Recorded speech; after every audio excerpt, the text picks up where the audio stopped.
All right, I think I'll go ahead and get started. Thanks everyone for showing up during lunch. Must be the hardcore crowd. So my name is Hutchison. My talk is entitled Challenge Problems, a Worked Example. You'll see there's a GitHub link there to the repository that's my talk. All these slides are in there. You'll have to build them. There's instructions for that. And all the code examples that I'll be going through are also in that repository. So motivation, puzzles, why? Puzzles to be taken as synonymous with challenge problems. Importantly, they provide motivation to code, right? So I think everyone here has probably had the experience one of your friends comes up to you in a bar or something and says, hey, you're a programmer. I want to learn how to program. Can you teach me? And it's always very awkward because that's like asking a musician how you become a musician, or a chef how to become that. Not to compare the fields necessarily, but these are fields that you learn by doing. And there are, on the internet, a bunch of problems out there that are meant to provide you that motivation. Problems to solve. It's hard to learn to program if you don't have such don't have motivation to do that. So, you know, the Rails tutorial is like, hey, use CouchDB and build your own blogging site. That's kind of involved, but there are a bunch of little shorter problems with which you can challenge yourself and hopefully become a better programmer. So you learn by doing, whether you're totally new to programming or whether you're just learning a new language, or whether you know a language pretty well and want to challenge yourself to explore its features. That's what I'll be doing in my talk as we get to that point. Third point on there is you've heard about these problems being offered in job interviews. You come in for an interview and they grill you on stuff like this. I'm really not going to talk about that. From what I've heard, a lot of those people don't care about how smart you are with your solutions, right? They want to see that you account for edge cases and write maintainable code and stuff. Again, the point of my talk is absolutely the opposite of that. So interview questions not going to be talked about in the scope of this talk. So where are some places we can find these problems? There are more of these listed on that GitHub repo, as I was saying in the README. Famous one, of course, is Code Fights. And that is super gamified. You can challenge your friends, right, and earn achievements and all this stuff. So it's kind of a fun site. They do send you tons of emails because they're so gamified. But check it out if you want. Another one is Project Euler. This is one that was actually the first of these sites that I found. And it's language agnostic. Code Fights, as I recall, has like 5 or 6 tracks. Project Euler, just write whatever you want. You solve a problem, you unlock it, you get access to the forum site. You can identify the language you use. They do keep metrics on this. The Haskell kids kill it on there. The thing about Project Euler is they're all really pretty intense math questions. So if you're not from a math background, it's going to be probably not the best thing for you. They get really hard towards the end. The first 100 or so are pretty easy. You know, find the first 1,000 prime numbers. That's a great problem. You should probably know how to do that regardless of your math background. After that, though, they get pretty intense, and the whole second half of the problem set in there is how to use big int in whatever language you're using. A third one, going way back, probably 25 years or so, this guy wrote a list, published it on Usenet, and it's called 99 Prolog Problems.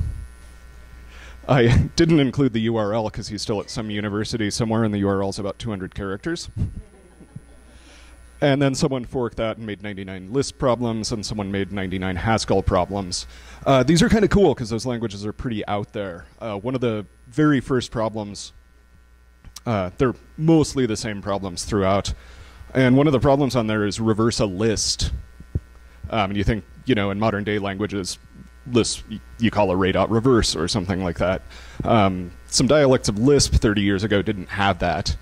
So it's cool and kind of mind-bending to get in there. And you don't have to use any of those languages. Just go try and reverse a list with list.reverse.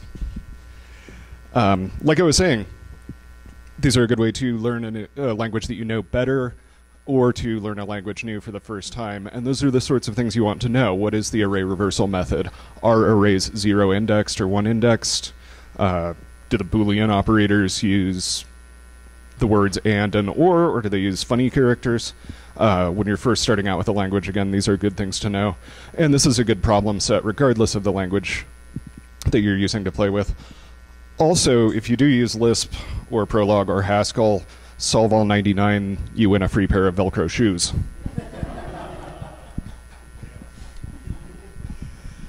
All right, with that motivation, and again, there are other links on the repository, let's go ahead and do a problem. And yeah, so Drew, this was your idea. Drew Dahlman in the Denver Devs Slack group, which if anyone here is not on, I recommend that you get on there. Drew just dumped a problem on there. He's like, hey, everyone, go solve this. And what Google gave it to you because they were trying to hire you, right? It was Google opened up one day. I was searching something. Opened up and said, hey, solve this. Yeah, so Google was trying to hire Drew, and they gave him this problem. I've modified it slightly, but I did co-opt their wording because it's compelling.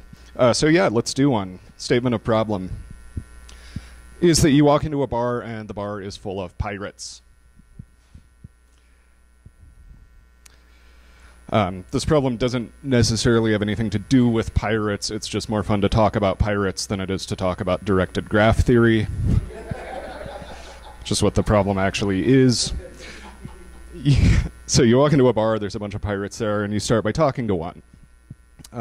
Assume they're lined up at the bar. I had images for this that I didn't have time to put in. You talk to the leftmost pirate, just number them arbitrarily. We'll call him the first pirate. And he doesn't want to talk to you. I don't know what you're talking to him about. Google said it was something about finding their buried treasure or something. Again, pirate context not important. But the first pirate doesn't want to talk to you. He tells you to talk to the second pirate, say the guy to his right. We'll call that guy the second pirate, so you talk to him. Second pirate doesn't want to talk to you either. He tells you to talk to the pirate to his right. We'll call the third pirate. Guess what? He doesn't want to talk to you either. Instead of, regardless of the number of pirates to his right, the number of pirates in the bar, he tells you to talk to the first guy again. Pirate 0, the first pirate. And the first pirate tells you to talk to the second pirate again. The second pirate tells you to talk to the third, who tells you to talk to the first, so on and so forth. So to state that problem more formally, let's say there are n pirates. So the letter n will refer to the number of pirates in the bar throughout.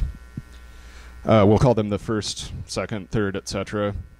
In the order they're sitting from the left. This made more sense with my cartoons, but you begin by talking to the first pirate. None of these pirates want to talk to you. Each of them tells you to talk to someone else. They always tell you to talk to the same pirate, respectively. Like I said, 0 always tells you to talk to 1, 1 always tells you to talk to 2, 2 always tells you to talk to 0. So they never change their minds. And there's some number, we'll call it little n, I don't think I use that elsewhere, but the nth pirate you talk to tells you to talk to someone you've already talked to. That must be the case if there's a finite number of pirates in the bar. Proof left as an exercise to the reader. But that means that you'll form a cycle, back to directed graph theory. Your problem then, the statement of this problem, is to find a number I call little c, which is the cardinality of that cycle. Cardinality, a math word. Just the number of pirates in that cycle. So the number of pirates in the cycle after one of them tells you to talk to someone that you've already been talking to. So we can represent that in code. Let's represent it as a list. We'll call it pirates. And we'll live in a 0-indexed world. So pirate 0 is the first pirate. Pirate 1 is the second. Not going to use the word zeroth, but we'll pretty much be dealing with just array indices for the rest of the talk. The length of that list is the big N I talked about. the value of each list element is an integer, and that's going to be the list index of the next pirate that you're supposed to talk to. So for our first example, the one I just went over, that would be the list 1, 2, 0. So 0 is the first element, right? The value of the first element, element 0, is 1, which refers you to the second element, the value of which is 2, which refers you to element 2, which is the third element, the value of which is 0, and you talk to the 0th element, which refers you to 1, etc. And our problem is to define a function, we'll just call it solution, such that that function applied to our list called pirates returns C, the number of pirates in the cycle.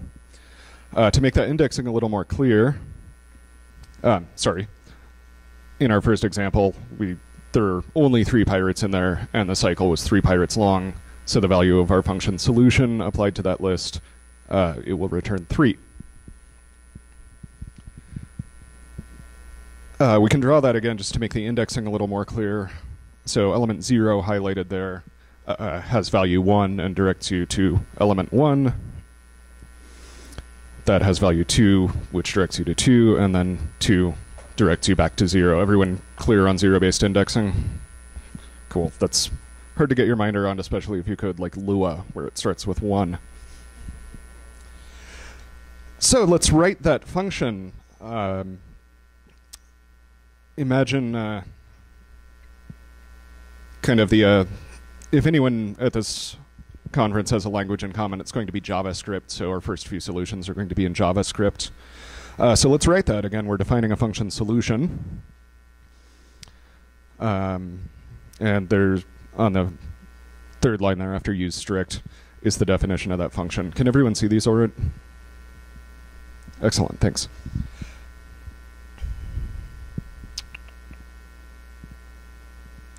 Yeah, and if you did download the repository, this is in the code directory, which is the reference in the file name up top there.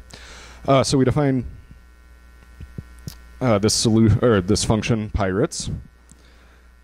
We start by initializing a couple state variables. So as first we get into our function, we'll define something called spoken, which is an empty list. This is the pirates that we've talked to when we first start off with, or when we first start off, we haven't talked to any pirates. That list is empty. We also define a state variable called current pirate, which is the pirate that we're presently speaking to in the list context, or in the loop context that I'll get to. And again, initially going into the problem, you're talking to the leftmost pirate. I called the first pirate, and that's pirate with index 0.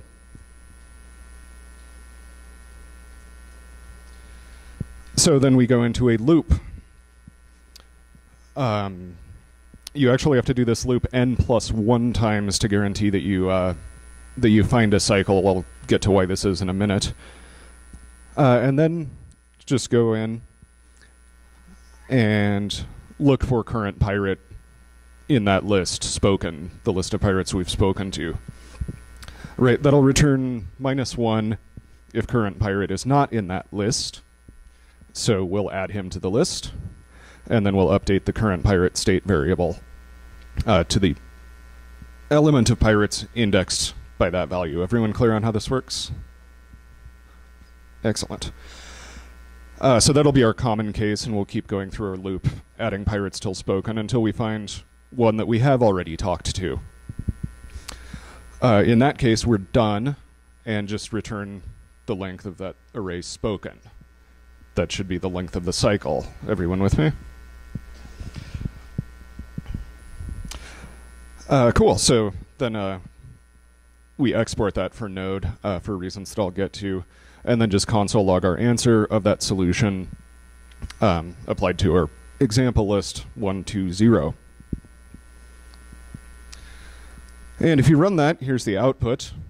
There was a console log up just after the function declaration that prints something helpful, and it says we're solving 1, 2, 0, and it gives us the answer 3. That's correct. That's the one that we saw in the example. So cool. This is actually wrong. Does anyone see why? Yeah, that's exactly correct.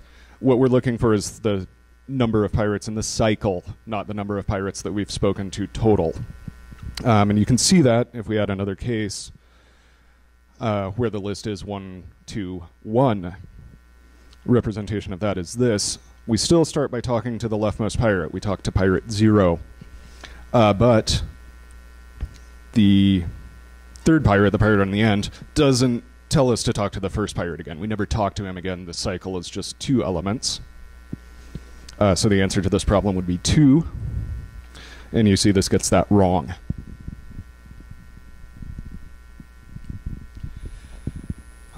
So that's easy enough to solve. Remember that we were looking at index of to figure out whether we were in a cycle or not. So all we do is just subtract off 0 in that case, and we can find that by the index of.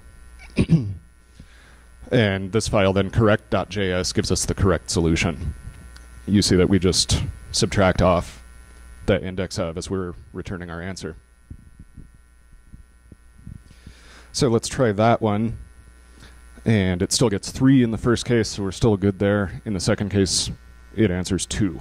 So we're all good. We've solved that problem that I threw in there for explanatory purposes. So good. That's looking good so far. We've only tried 2 cases. One thing, Project Euler makes this very apparent. When you're playing games like this and solving puzzles to try and learn programming, learn algorithms, it always helps to start with a minimal case, right? Project Euler on purpose gives you every problem on there has a worked small example, not a worked small example, but a solved small example where they tell you the solution, and it should account for any gotchas like the one that I just demonstrated. So start with simple cases, right? Make sure you can solve those, and then get up to larger cases. And we have a few of those, again, from Google. And I put some more into a JSON file in that code directory. The format of this file is like this. And you can see the first two elements in this array. The file is just a JSON array. And the first 2 elements are objects that we've seen. They give us pirates, right, which we said was just a list. And then they give us the answer as an integer. And there are a few more, slightly more elaborate problems. This algorithm, rather this problem that we're solving, it's called the cycle finding problem. This is kind of important in math, and there are problems out there with thousands of elements, millions, even more than that. But here we'll get to like 50 or so. And that's enough for our purposes. For running this, also in the code directory, I've written a little file called fixture.js. What this will do is import a function declaration. Remember how I was exporting in our first 3 examples? This fixture.js file will pick up that import and then dump the JSON cases into it, so you don't have to do that manually. And the implementation's described here. It's also in the repository. And it takes an optional argument case. Sorry, start with the first argument. Implementation is the name of your JavaScript file without the .js extension. And then case is an optional argument, which if an integer will run just that case from the JSON file. If that argument's absent, it'll run all of them. So we can run our 0th case. Notice that it still dumps those console logs at the beginning, but then here it says trying test case, and it compares the answer found from your solution implementation to the answer from the JSON file. Note that the console logs are printed, so if you're debugging, you can throw console logs anywhere in your routine and they'll get printed out in here. Gets our second case correct still. Our correct file, correct.js, gets both of them right. Gets that second case right. And it'll run like the whole batch. That's pretty ugly formatting, sorry about that. But all these answers are correct. My answer, wait.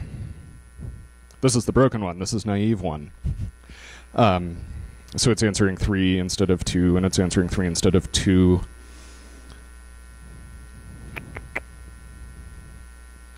It gets the last case right, but it blew, well, yeah, it blew some towards there in the beginning. Our file correct gets them all correct.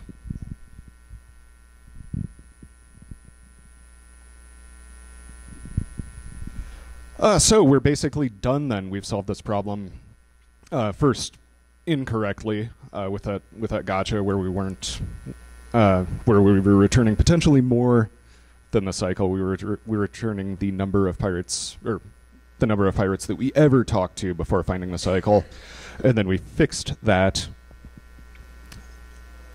to return the correct answer by subtracting off the pirates in that list that weren't in the cycle. So at this point, we're done solving that problem. As promised in my talk synopsis,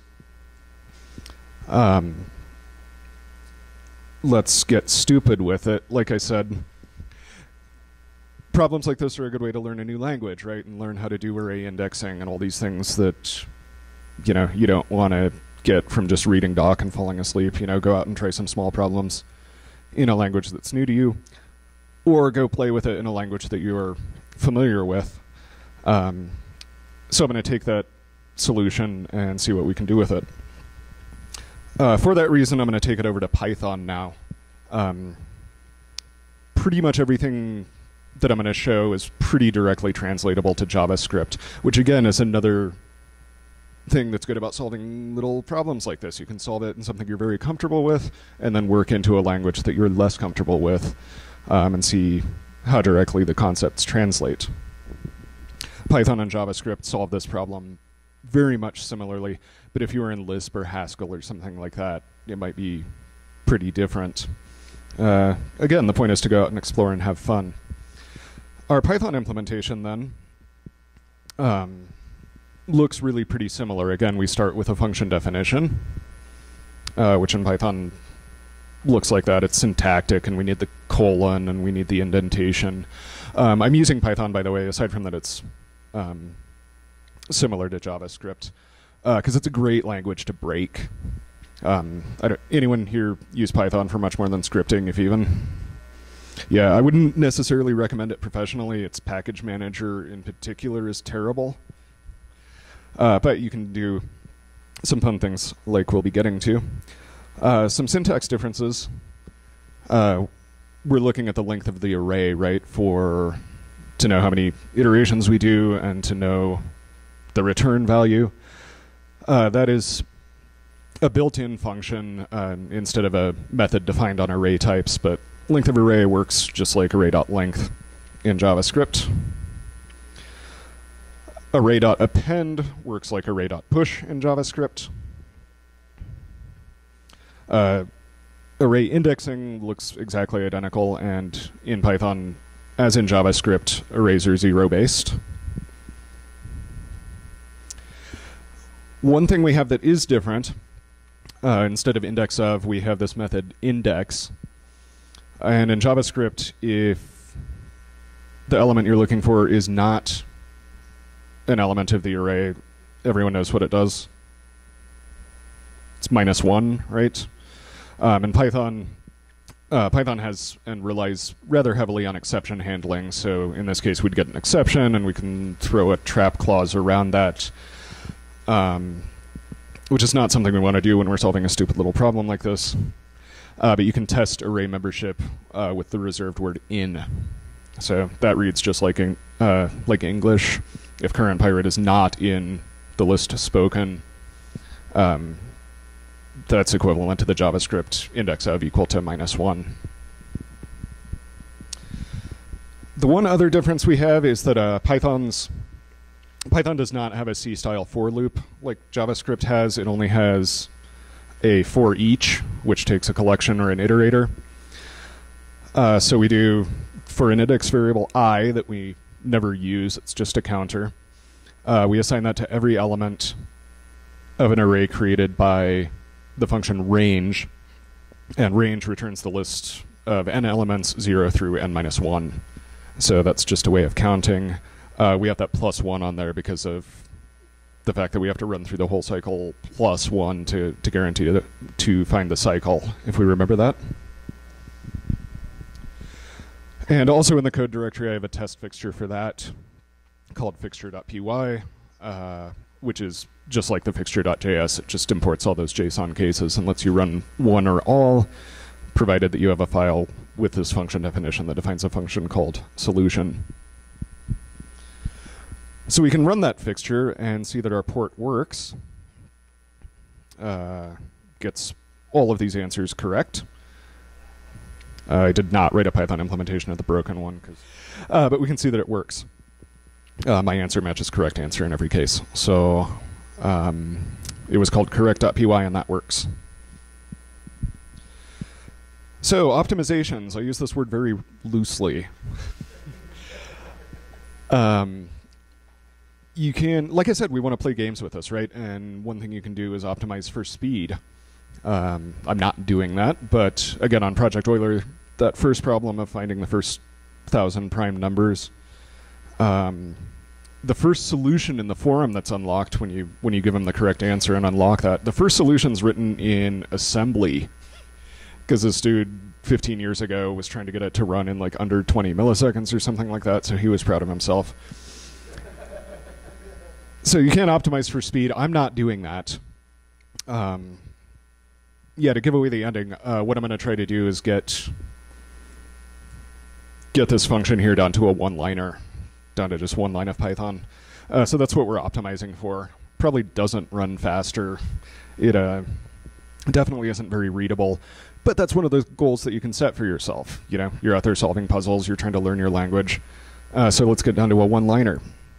I'm calling that optimization, although in any meaningful sense, it is not. If we look at that file to begin with, what we can do is absorb the first iteration into our definition of the state variables. Right, so remember we're running n+1 times. We can start by just, instead of starting with an empty list that's spoken, we know we're talking to pirate 0 first, so we can just initialize the array that way. You're guaranteed not to find a cycle of just that first guy. I left that out of the problem statement, but in none of the cases will a pirate ever tell you to talk to himself again. He doesn't want to do that for whatever reason. So we can initialize that array to an array of one element, which would be the result of running the loop for the first time, which means that current pirate doesn't start off at 0, it starts off as pirates 0, so we index that. So now the first time we would run through that loop, we've now accounted for that in our state variables. Like I said, this saves us an iteration, so we can take off this +1. And remember how I said the loop context here is a for each, and we're going through this function range, which is a list of integers it gives us, so we know how to count. We don't actually need to do that right now. We're never using that index variable, so just make it the pirates. There's no reason to count integers. That'll just run once for every item of the list. We never use that value, so we don't care. And that's saved in the code directory, code/implementations, sorry, as opt1.py. Not a huge optimization. We got rid of 2 function calls and an integer add. Python's interpreted, so that's not going to run notably faster. And we can run that in our test fixture, and it gets all the correct answers.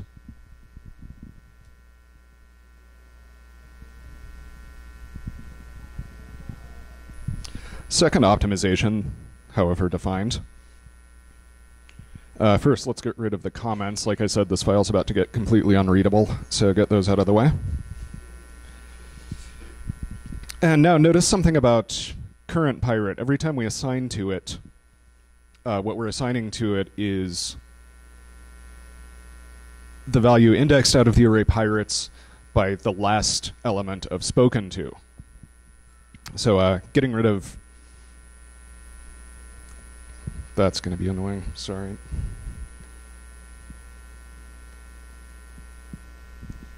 That was developed Denver. or sorry, Denver devs. People use channel liberally in that group, I've noticed. So we can get rid of the state variable at the cost of readability and take every time it's used in R value context, and just replace it with an array lookup. Again, this code's getting unreadable. This is bad practice. Don't do this in the real world. Because when you get a stack trace or throw your debugger in there, or even use print statements to debug, you want something nice and meaningful like current pirate instead of the same array index 4 times. But do it anyway. And in Python, a negative array index will count from the end. So spoken index -1 is the last element of spoken. We're done with that state variable there, then, and we can get rid of it. And that's the file opt2.py. And it gives us the correct answers also. Our third optimization. Notice that we don't really need this else block. If we were optimizing for time, we might. But we're only modifying that array spoken if the if predicate is true. So we don't really need this else clause. We can just run off the end of the loop and return that array as we built it up through the whole time. So we can just put it as a return at the end instead of jumping out of our loop. Anyone who does functional programming will recognize this paradigm. Your function always returns something. This isn't a function yet, right? But you want to sort of minimize conditional execution and just have a definition that's consistent all the time. Works because, again, we only modify it if the if predicate is true.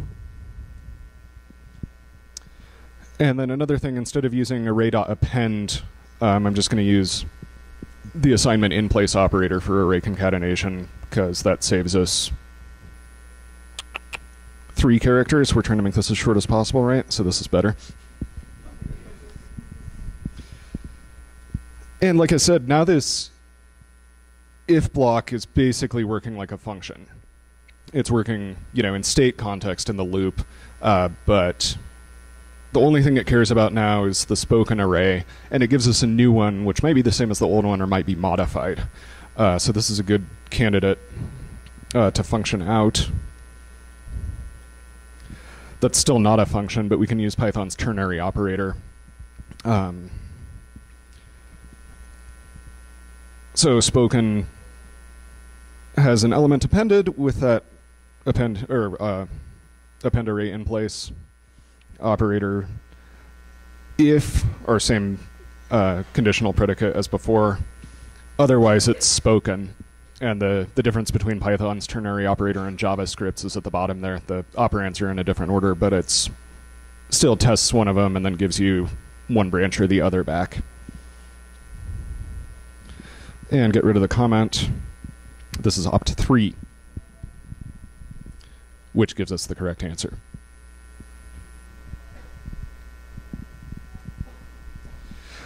Take it one step further then, and I was talking about writing a function, right?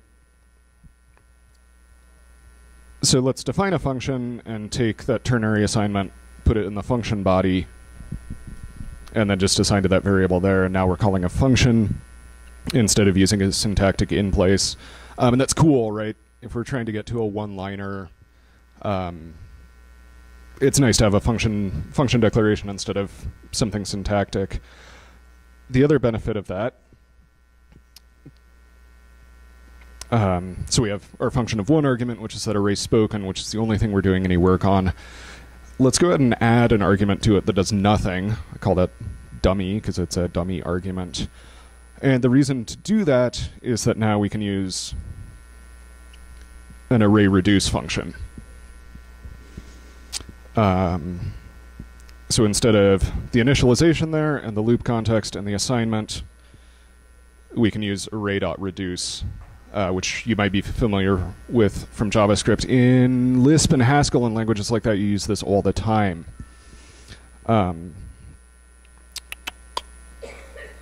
Essentially what this does is takes the last argument there, which is the list 0. That's our initial value. The second argument here, excuse me, sorry. The first argument is then called with that value, and then the value of the return of that, and the value of the return of that, and the value of the return of that, each time for the second argument, which is the list pirates. That's not something I expect anyone to make sense of who's not already familiar with it. But notice, again, we just got rid of 5 lines and replaced them with 1. But in array.reduce method, good thing for stupid tricks like this, you don't use them very frequently. Who has seen something like that out of curiosity? All right. See, great way to learn stuff, doing problems like this and trying to do something stupid like try to get it down to a one-liner. I've saved that off just so that you can see it works, which it does.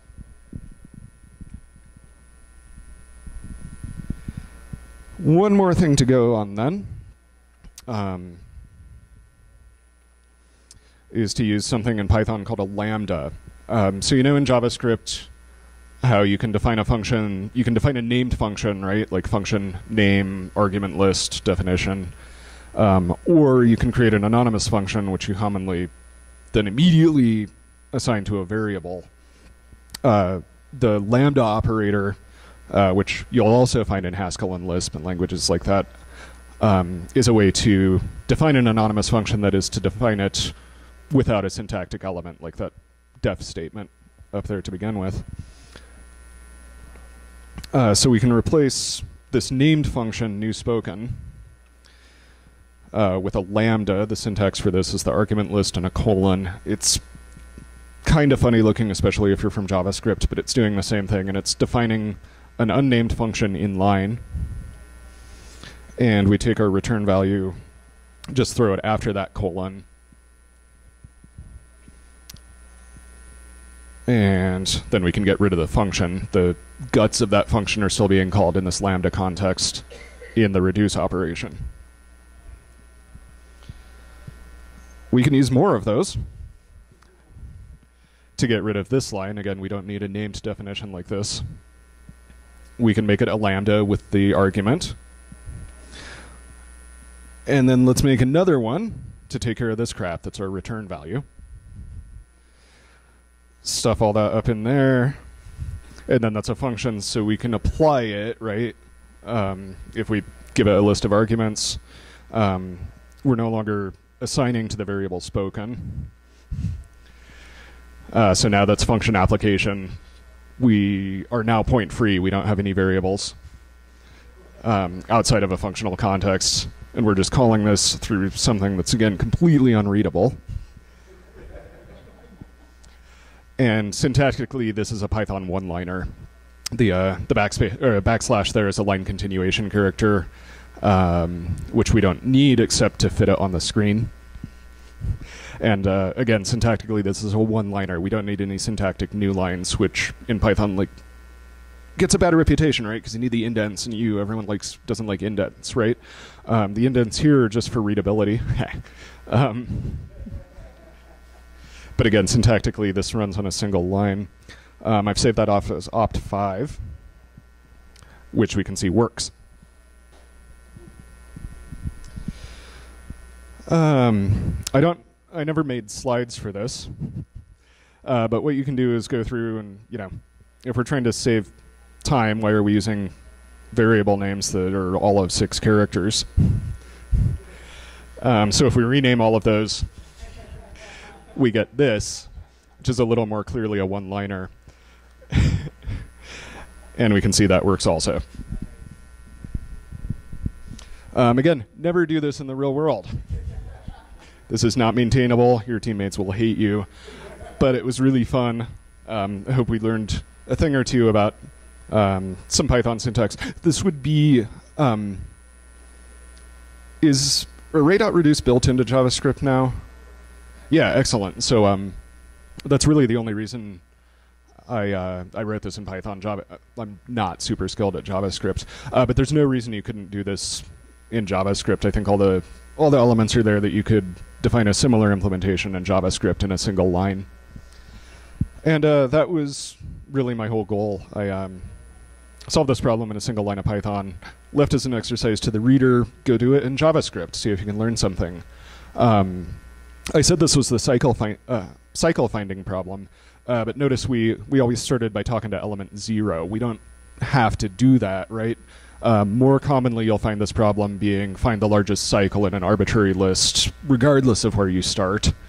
And that, just take this and run it with a different, rotate the array in place and run it a bunch of times, look for the max of those. That's going to be less than half this much code to do that also. Go play around with that also, or go take a look at those problem repositories that I had listed. That pretty much concludes my talk.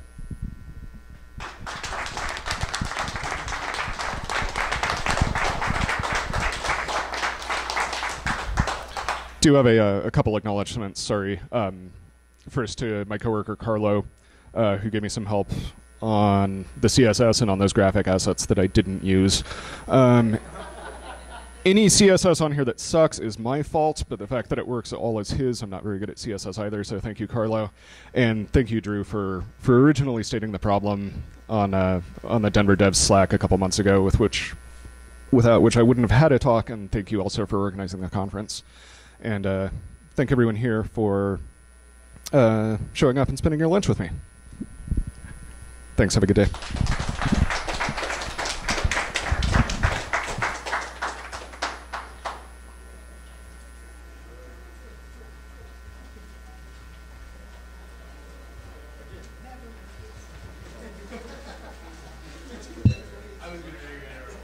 Yeah, let's just do the whole front. Single.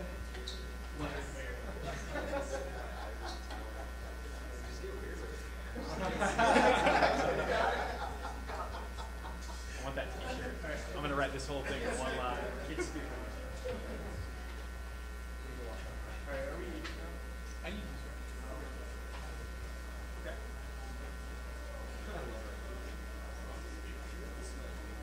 Yeah.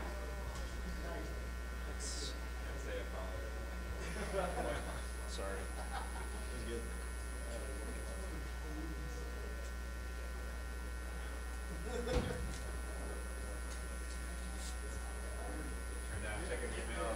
As soon as it said Python, I was like, if you follow that one,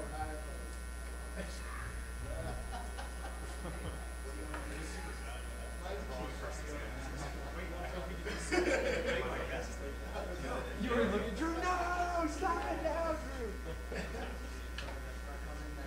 No, I probably, like, if you're looking at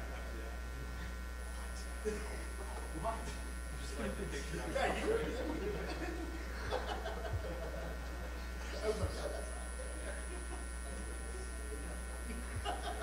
Well, I saw it looked like it worked, and I was like, and then Newton goes, no, because it was Ultimate Express, and I was like, oh, that makes sense too. I was actually following it to a point. You did a really good job on the pretty easy to follow. Yeah, exactly. The whole one line thing. That just cracks me up. Well, I think it's so run. Especially some kids that are just learning. This is a good way to learn all these things. No, definitely. Yeah, to figure out what not to do.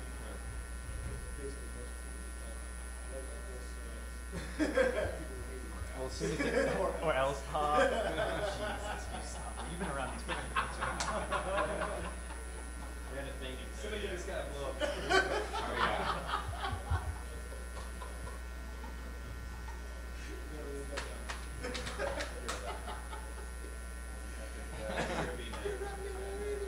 Memorable.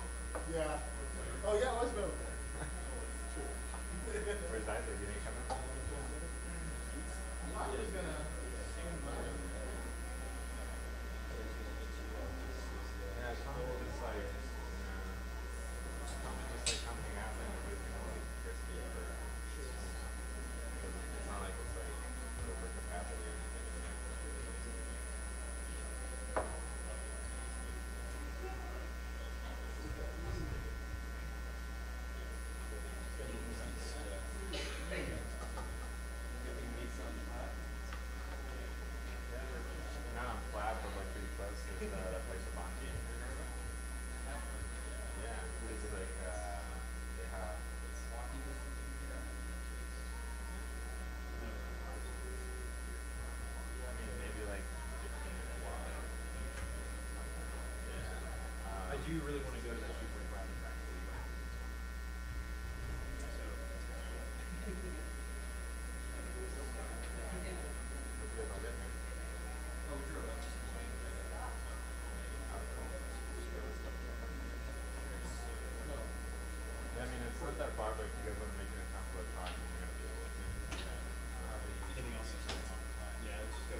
Plaza. If you guys want to get them. I'm all Those are really good. Yeah. You gotta get them stuff. They were a beer company. I don't know. They might have some barbecues. It's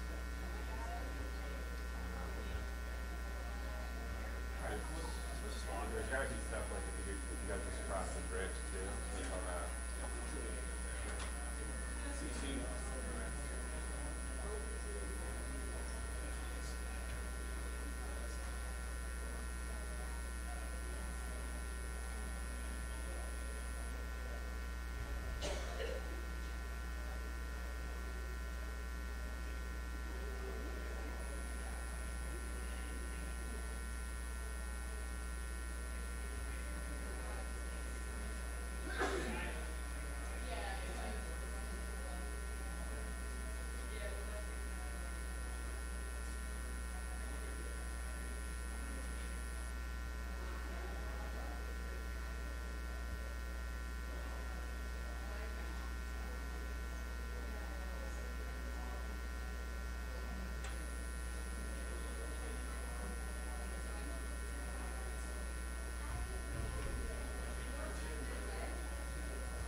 started. I mean, I've always been. I was in the game dev. I was mostly just using like sprite sheets and like diagrams and framework and stuff like that. But I've always really admired like just like interactive animations and stuff like that. So I just started experimenting with JL and Canvas and that stuff.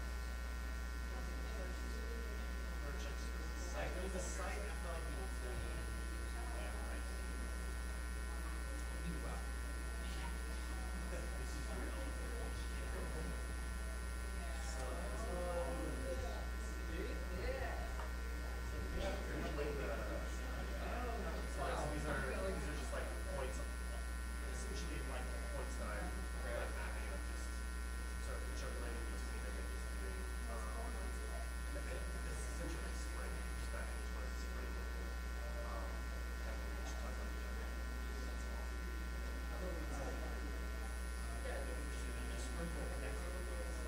it's so easy and then just form next to one.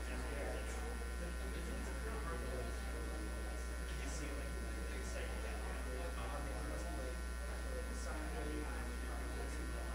yeah, exactly. Yeah. It's so easy when you like actually just break it down. We had a few others. I had one that was we wanted to make it. They wanted it, like push our like design masterminds. Stuff guided us in the correct direction. I had a few that were more like had like more splashes that were more reactive, like no written stuff. But yeah. Yeah, exactly. Yeah, that's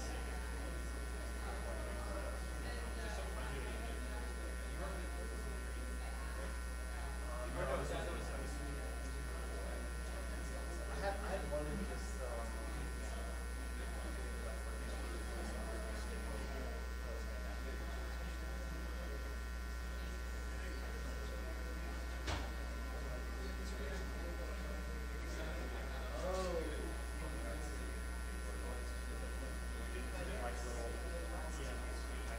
just trying to like